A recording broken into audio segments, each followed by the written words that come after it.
বাবু একটু খেয়াল করে তোর কি দেখেন লাগবে? ও এই শোনেন। মেয়ে ধর আমার বাচ্চা আর বড় করে কে তুই?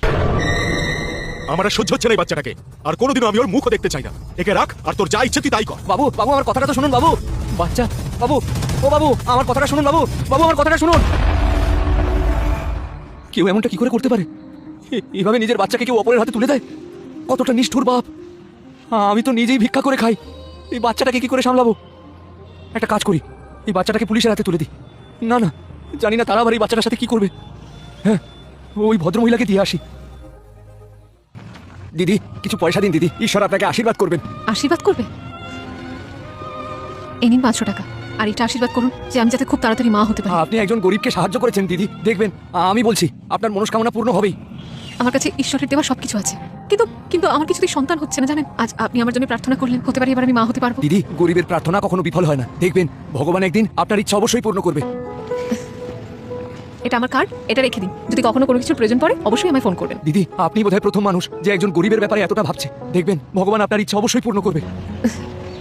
ভগবান আপনার মঙ্গল করুক। ওই দিদির নম্বরও তো আমার কাছে ছিল। একটা কাজ করি, এখানে কাউকে ওনাকে ফোন করতে বলি আর ওনাকে বলি এখানে আসতে। হ্যাঁ এটাই ঠিক হবে। দাদা আমি একটা ফোন করব, এই নম্বরটা একটু ধরিয়ে দেবেন? হ্যাঁ কেন নয়, এই নিন। হ্যালো, হ্যালো দিদি, আমি ভিখারি। আপনি আমাকে ভিক্ষা দিয়েছিলেন এবং আপনি আমাকে আপনার কার্ডও দিয়েছিলেন আর বলেছিলেন কোনো দরকার পড়লে আপনাকে ফোন করতে। দিদি একবার আমি দেখা করতে চাই, একটা খুব জরুরি কাজ আছে। কি হয়েছে? সব ঠিক আছে তো? কিছু লাগলে বলুন, আমি পাঠিয়ে দিচ্ছি। না দিদি, আমার কিছু দরকার নেই, শুধু একটু দেখা করতে চাই, একটা জরুরি কাজ আছে। আপনি কি একটু আসতে পারবেন? আচ্ছা ঠিক আছে, আমি আসছি। ঠিক আছে দিদি, ধন্যবাদ দাদা।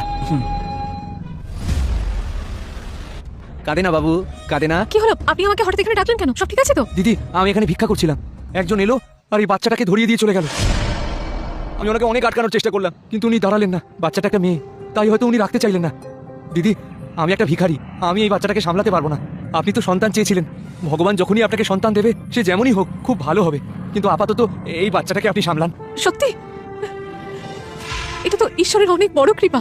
আমি 2 দিন আগে আমার স্বামীর সাথে কথা বলছিলাম যে যদি কোনো বাচ্চা পাওয়া যায় তাহলে যাতে আমরা অ্যাডপ্ট করে নিই, কিন্তু কিছু বুঝতে পারছিলাম না যে কোথা থেকে করবো, কিভাবে করবো। আর তারপর আপনি বললেন যে ওর বাবা ওকে এইভাবে রেখে চলে গেছে, আর আপনি বলছেন আমি যাতে ওকে সামলাই। এই তো ঈশ্বরের খুব বড় একটা ইশারা। আপনি চিন্তা করবেন না, আজ থেকে এই বাচ্চাটা একদম আমার দায়িত্ব, ওকে আজ থেকে আমি সামলাবো। ধন্যবাদ দিদি, আমি ঠিক জানতাম আপনি এই বাচ্চাটাকে নিয়ে যাবেন। এই পৃথিবীতে কত রকমের মানুষ, তাই না? একদিকে সেই মানুষরা যারা নিজেদের বাচ্চাদের যার কাছে খুশি দিয়ে চলে যায়, আর একদিকে আমাদের মতো মানুষ যারা বাচ্চার জন্য হাহুতাশ করি। আজ ওকে আমার কোলে নিয়ে আমার মনে হচ্ছে যে পৃথিবীর আসল সম্পদ আমি আজ পেয়েছি, পৃথিবীর সবথেকে বেশি আনন্দ আমি আজ পেয়েছি। আর আজকের এই আনন্দ আপনি আমায় দিয়েছেন। শুনুন, আজকের পর না আপনাকে ভিক্ষে করতে হবে না, আপনি আমার সাথে চলুন, আপনি আমার সাথে আমার অফিসে কাজ করবেন। ধন্যবাদ দিদি, অনেক ধন্যবাদ।